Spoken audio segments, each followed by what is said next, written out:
Hello everybody, welcome to Fairy Wellness 101. I trust you're all in the right room, correct? Okay. For those of you who are unfamiliar with the course, today we'll basically be offering you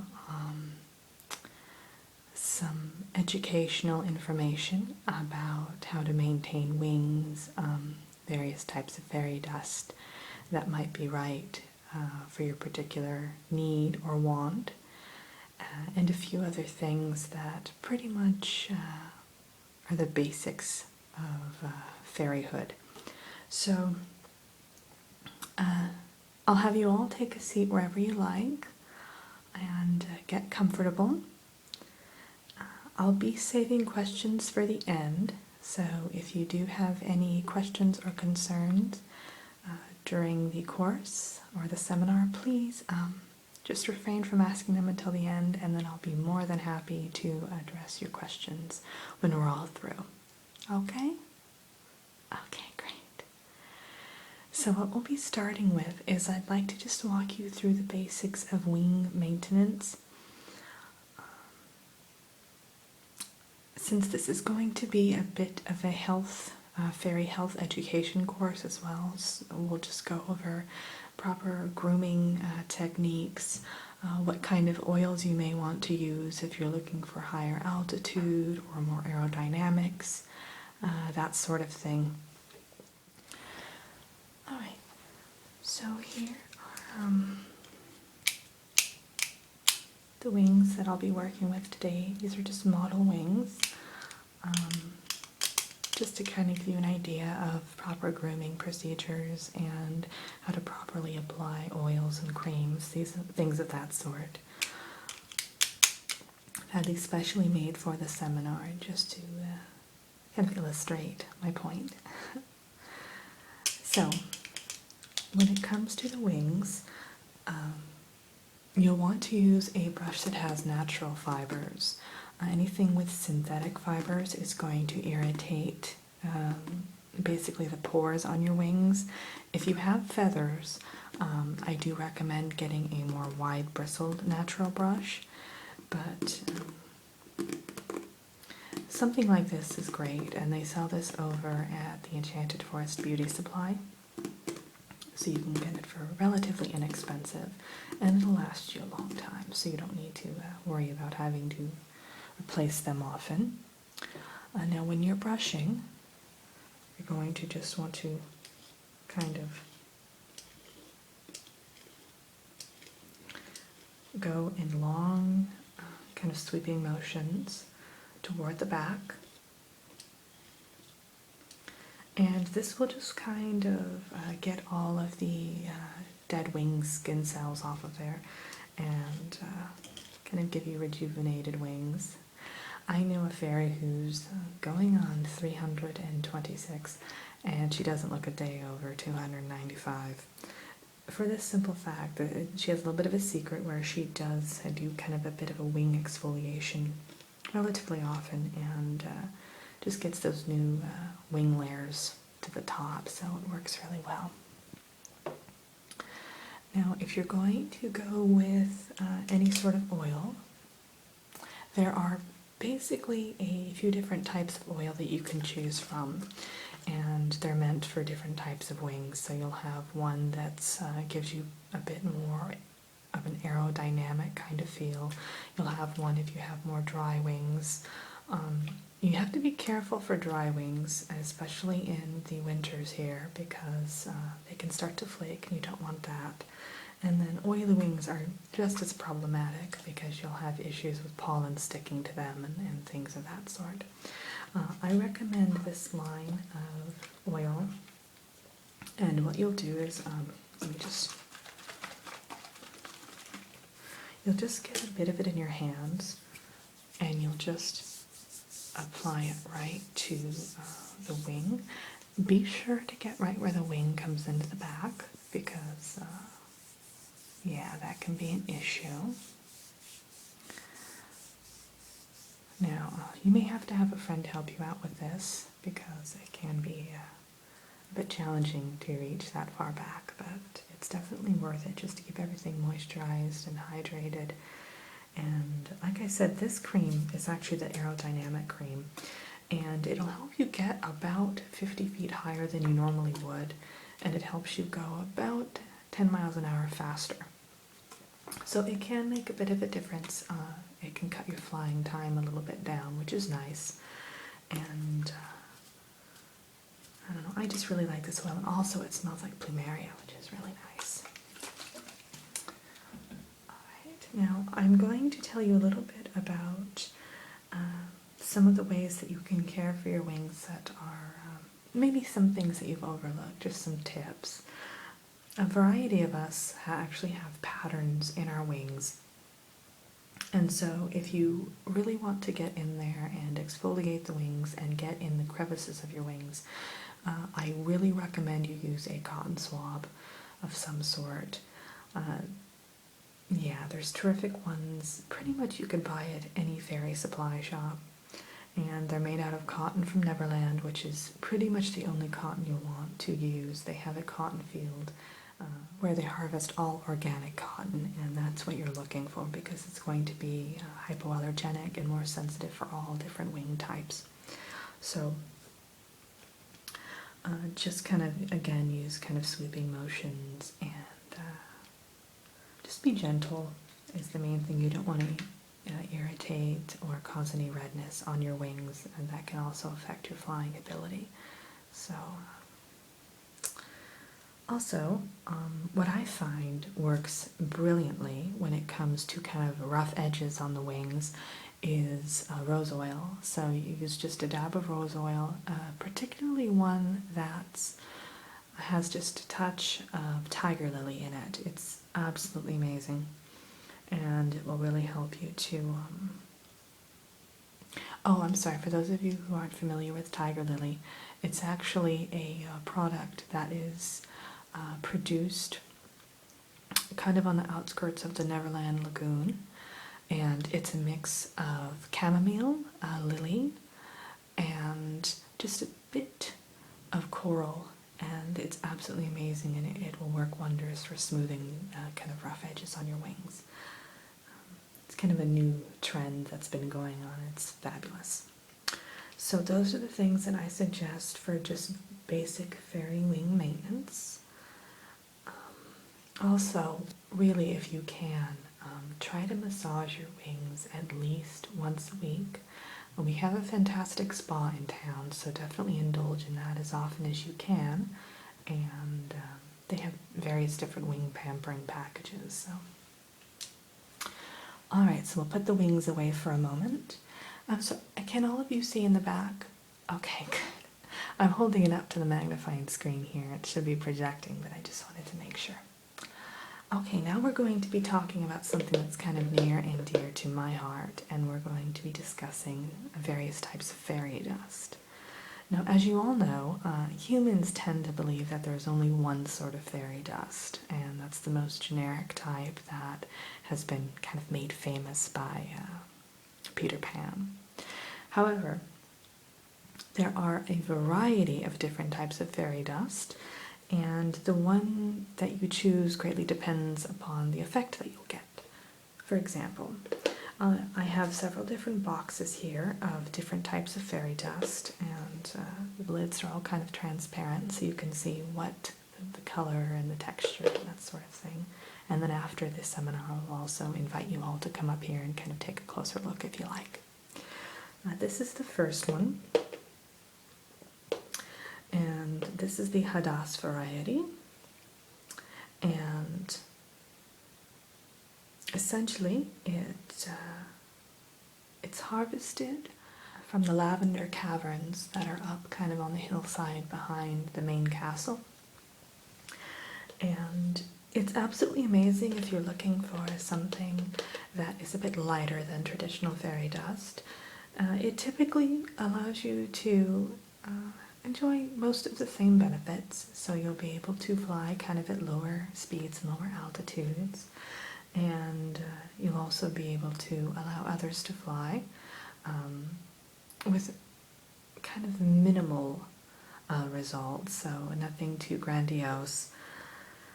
The great thing about this one is it won't leave any kind of fairy dust hangover, is what I like to call it, where it's the after effects, where you feel a bit dizzy and some people can feel a bit nauseous. So this is a much lighter option.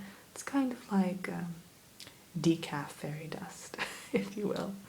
And so I love this one. I use this one kind of on a daily basis, and this one's great for daily use. You just sprinkle a bit of it onto your wings, of course, and on the top of your head, kind of the crown of your head, and yeah, it'll last all day too. It has a great lifespan, you could say.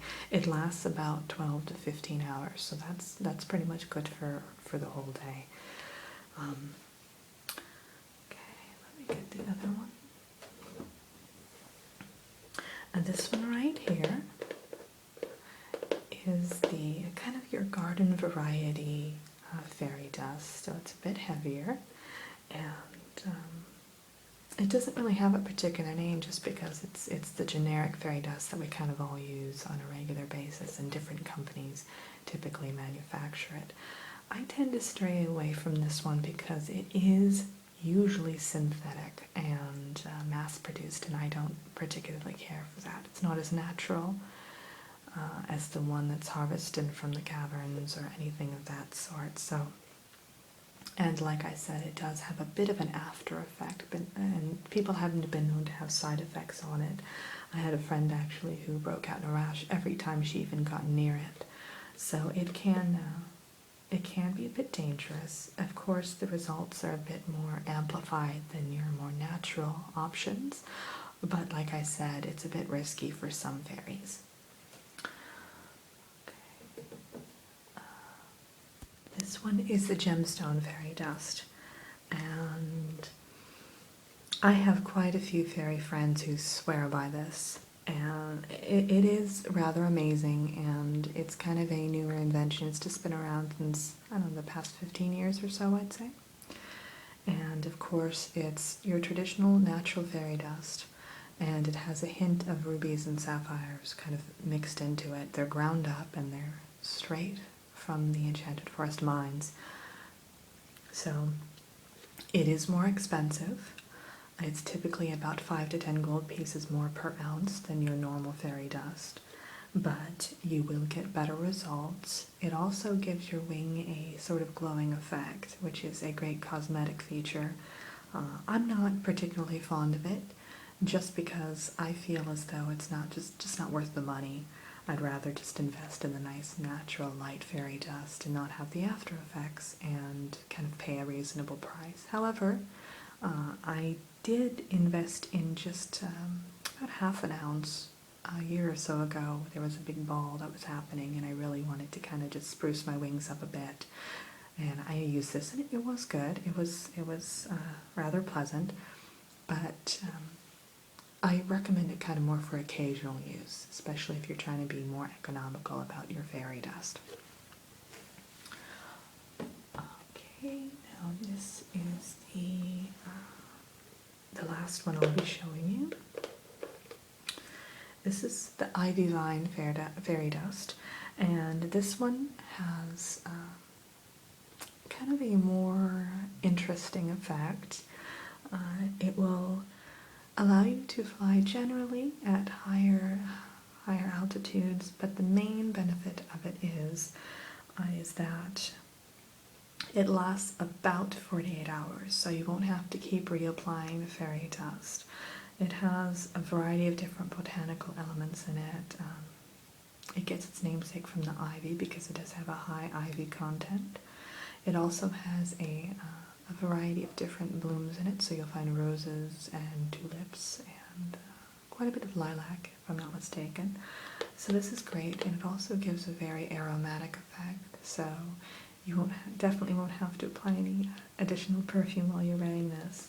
So this is great if you're looking for a bit of a more, I guess it would be a more feminine fairy dust. However, either gender can use it really. And I really liked this particular one if I'm going out for the evening or that sort of thing. it's nice to have on hand. I always keep it in small quantities though, just because you don't need it that often, usually.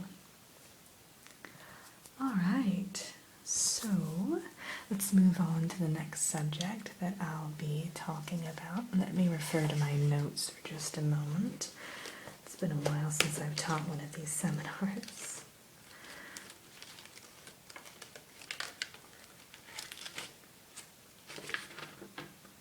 Oh, yes, of course. Okay, so I'd like to talk a little bit about kind of fairy dietary staples that you should be including in your diet if you want to achieve different effects.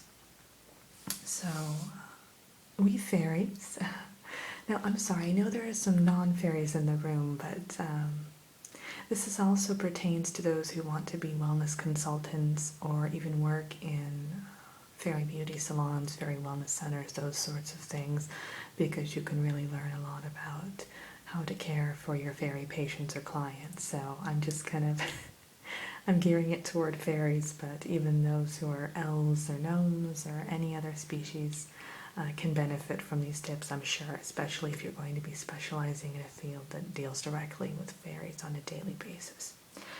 So we fairies tend to gravitate more toward vegetables and greens and even flowers. I know that myself, I don't particularly care for any sorts of meats or even grains for that matter. I'd like to start my day with a nice big glass of nectar, typically one that has been extracted directly from a tulip. But sometimes I like daisy nectar, and if I'm really in the mood to indulge, I go straight for the rose pollen. But it all depends on what you like. Generally though, just to have a healthy diet, you're going to need to eat 5 meals a day. As we fairies have kind of a faster quicker metabolism, you always need to kind of boost your intake of calories. And we generally suggest that you stay away from anything that's been heavily processed. So things such as juices that are from concentrate, that kind of thing, are definitely a big no-no, just because they have a high sugar content, and given that we are typically hyper to begin with, that can really send us over the edge. Also anything with processed sugars, any kind of candy, is definitely just in moderation.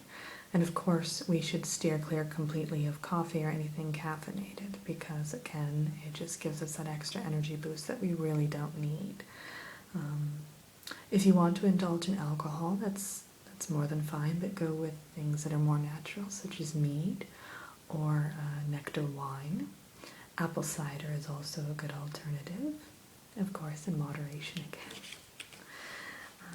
We generally suggest that you also include some sort of supplement in your diet. Wheatgrass is nice, as is some sort of pollen-based extract supplement. I like to have generally a bit of dandelion pollen just after I have lunch. I find it aids digestion a bit. If you're looking for something that makes you a bit more lightweight in order to kind of fly higher, I do suggest just a drop of lavender serum. That typically does the trick. Alright. And then one other thing I'd like to talk about. This is more of an etiquette portion of the course that I like to just briefly go over. So I think, in my opinion, that etiquette is also a part of wellness, because it kind of makes you a more well-rounded fairy individual. So I like to talk a little bit about it in the courses that I offer here. Generally speaking, fairy etiquette is much different than your average run-of-the-mill human etiquette. So, for example, if you are having an event or a get-together of any sort, you should always, for your guests, provide a bowl of chrysanthemum petals. to kind of act as a palate cleanser before the actual meal. And it's also a bit of a tradition throughout our heritage, so you'll definitely want to kind of adhere to that, especially if you're having a gathering that involves more traditionalists, such as elder fairies. Also, female fairies should generally stick to skirts that don't go any shorter than just at knee level, just because it makes things less problematic whilst you're flying. And men should always have their papyrus shirts ironed.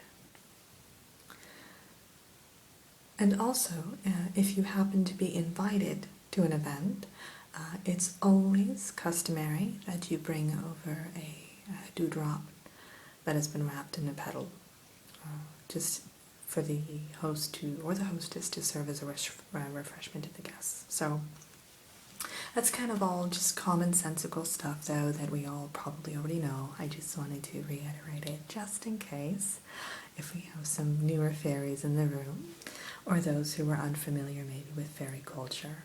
Also, fairies never handshake. We always give firm hugs. And it's considered very inappropriate to touch a fairy's wings at any time without their permission.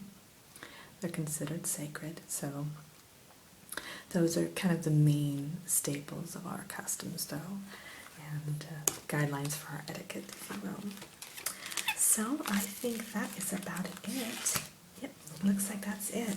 So do I have any questions in the room, or no? Okay, well, if any of you would like to come up and see anything up close, feel free. And if you'd like to kind of ask me a question in private, that's fine as well.